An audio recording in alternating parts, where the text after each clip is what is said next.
Halloween's just a little over 3 weeks away. Little ghouls, goblins, and ghosts will work their way through the night, roaming door to door in search of sweet, delicious candy. But there's another kind of trick-or-treating you can do, the kind that lets kids help other kids. I spoke with the president of UNICEF about it earlier today. We're chatting with UNICEF President and CEO, Carol M. Stern, today about UNICEF. Carol, thank you so much for talking with us today. Well, thanks, Danny.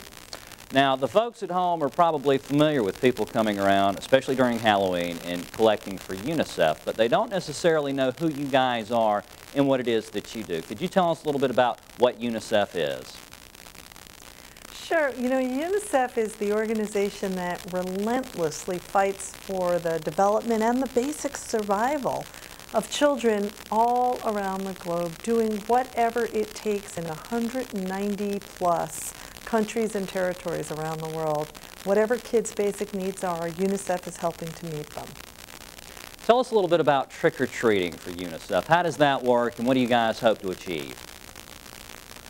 Well, you know, 62 years ago, Trick or Treat for UNICEF was born. It was the original Kids Helping Kids campaign.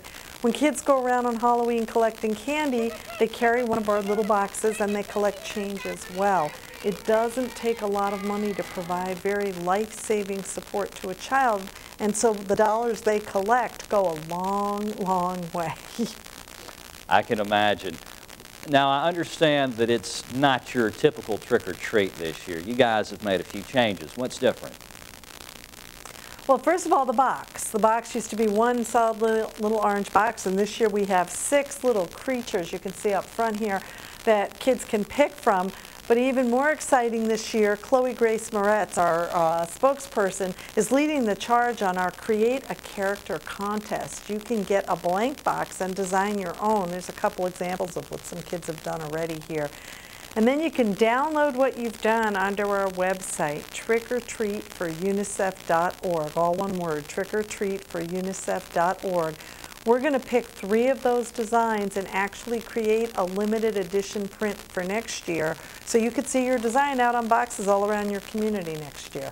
That's great. Now, you mentioned that the dimes and nickels, they all tend to add up. I'm curious, over the years, how much has that added up to? You can just ballpark the figure. It doesn't have to be specific.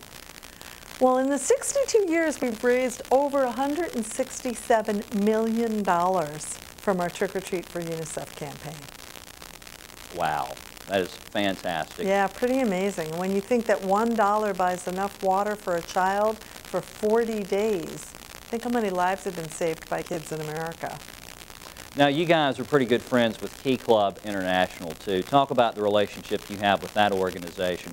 And if other organizations are interested in hooking up with UNICEF, so to speak, how does that work? Yeah, UNICEF works with a lot of organizations on campaigns, and in particular, we have this great partnership with Kiwanis International aimed at eliminating the disease of tetanus. You know, here in the States, step on a nail, you get a tetanus shot. Well, that's not available everywhere around the globe, and children die of tetanus every day.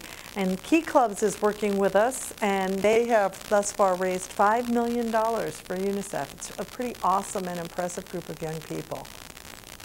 Carol, is there anything else that you'd like for the folks at home to know?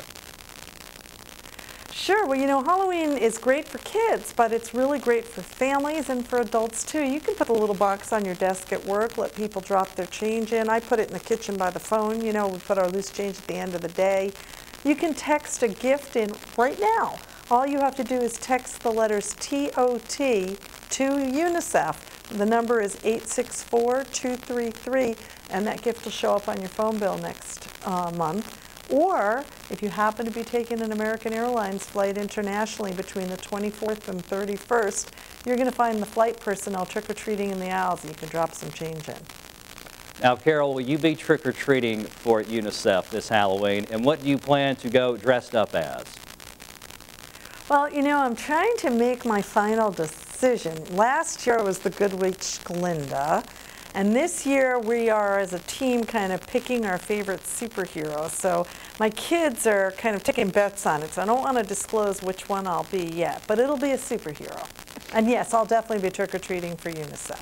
All right, super. Carol, thank you so much for chatting with us today. Happy Halloween. Happy Halloween, Danny. Thanks so much.